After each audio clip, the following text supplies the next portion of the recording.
अदद 10वां बाब चांदी के नरसिंगे। और खुदावंद ने मूसा से कलाम करके फरमाया कि अपने लिए चांदी के 2 नरसंगे बना, दोनों घड़े हुए हों, और वो तेरे लिए जमात को बुलाने और डेरों के कूच के लिए होंगे। जब वो दोनों बजाए जाएं, तो कुल जमात तेरे पास हजूरी के खैमे के दरवाजे के नजदीक जमा हो जाए। और जब एक बजाया जाए, तो फकत रईस यानी बनी इसराइल के कबाइल के सरदार तेरे पास जमा हों। और जब लंबी आवाज में वक्फे के साथ बजाए जाएं, तो मशरक की तरफ के डेरे कूच करें। और जब ऐसी ही आवाज से दूसरी दफा बजाए जाएं, तब जुनूब की तरफ के डेरे कूच करें। और जब तीसरी बार बजाए जाएं, तब मगरब की तरफ के डेरे कूच करें। और जब चौथी बार बजाए जाएं, तो शिमाल की तरफ के डेरे कूच करें। उनके कूच के वक्त वो वक्फे की आवाज से बजाए जाएं। और जमात को जमा करने के लिए वो बिला वक्फा आवाज से बजाए जाएं। और हारून के बेटे जो काहिन हैं नरसिंगे बजाएंगे, और ये अबदी फर्ज तुम्हारी पुश्तों में होगा।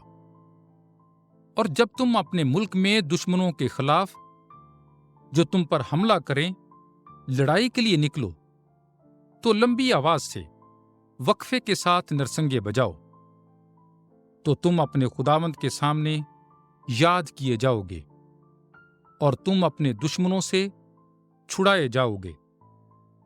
और तुम अपनी खुशी के दिन और अपनी ईदों के दिनों में और अपने महीनों के शुरू में अपनी सोफ्तनी कुर्बानियों और अपनी सलामती की कुर्बानियों पर नरसिंगे बजाओ, तो वो तुम्हारे लिए तुम्हारे खुदा के सामने यादगार होगी। मैं खुदावंद तुम्हारा खुदा हूं। सीना से रवानगी।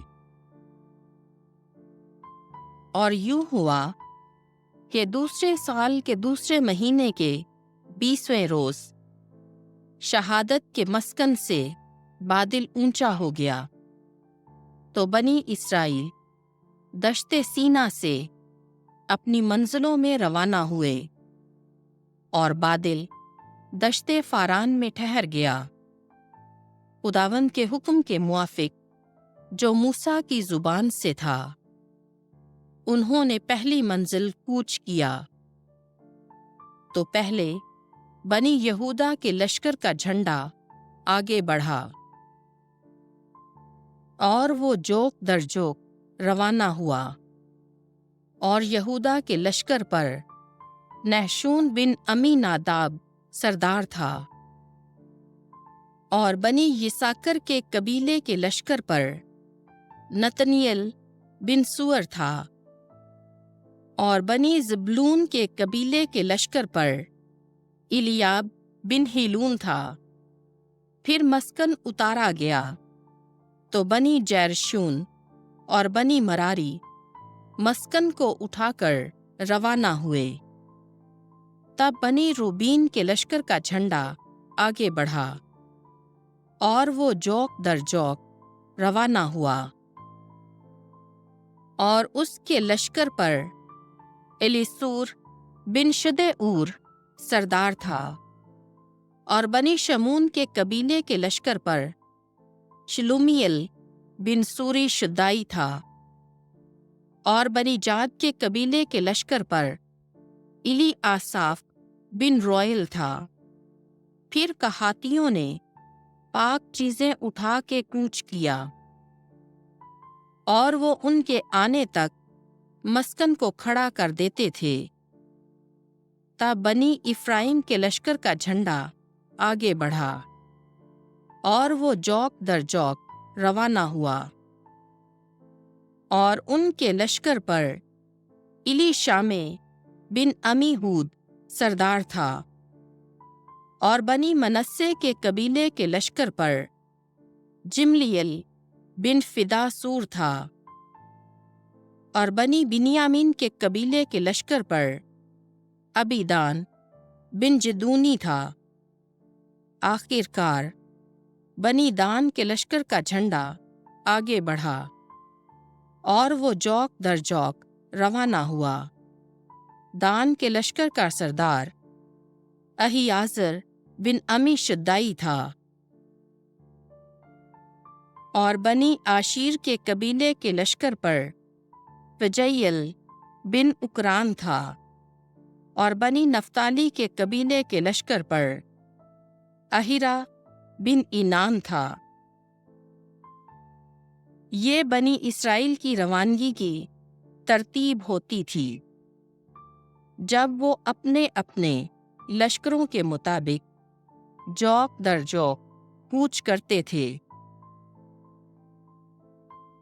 और मूसा ने होहाब से, जो मूसा के ससुर रोएल मिदियानी का बेटा था, कहा कि हम उस जगह को जाते हैं जिसकी बाबत खुदावंद ने फरमाया है कि मैं तुम्हें दूंगा, सो तू हमारे साथ आ, हम तुझसे नेकी करेंगे, क्योंकि खुदावंद ने इस्राएल के साथ नेकी का वादा किया है। तो उसने उसे जवाब दिया, नहीं, मैं तेरे साथ नहीं जाऊंगा, बल्कि मैं अपने मुल्क और अपने खानदान की तरफ जाऊंगा। तो उसने कहा, तू हमें ना छोड़, क्योंकि तू बियाबान में ठहरने की जगहों को जानता है, सो तू हमारे लिए बजाय आंखों के होगा। और अगर तू हमारे साथ चले तो जो नेकी खुदावंद हमारे साथ करे, हम तेरे साथ करेंगे। सो उन्होंने खुदावंद के पहाड़ से 3 दिन की राह सफ़र किया और खुदावंद के अहद का संदूक 3 दिन के सफ़र में उनके साथ चलता रहा, ताकि उनके लिए क़यामगाह तलाश करे। और जब वो डेरे से कूच करते तो दिन के वक्त खुदावंद का बादल उनके ऊपर होता था, और संदूक के कूच के वक्त मूसा ये कहता था, ऐ खुदावंद, उठ, तेरे दुश्मन परागंदा हों और तेरे मुखालिफ तेरे सामने से भागें। और उसके मुकाम करने के वक्त वो कहता था, ऐ खुदावंद, तू जो बादलों पर सवार होता है, इस्राएल के लश्करों के पास फिर आ।